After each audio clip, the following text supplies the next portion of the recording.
Terus untuk Pondok pesantren, Pak. pondok pesantren juga saya belum terima. Saya baru baca di media aja kadang dibiayai pemerintah, tapi saya belum tahu siapa yang propose, seperti apa proposalnya saya belum tahu. Kita akan tunggu seperti apa proposalnya. Prakerja juga belum ada diskusi lebih lanjut.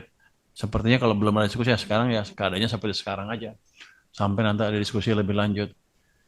Sepertinya approach-nya akan beda yang saya dengar ya, tapi saya belum pasti eh, gimana bentuknya.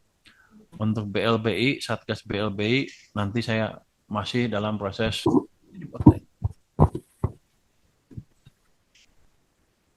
DJKN.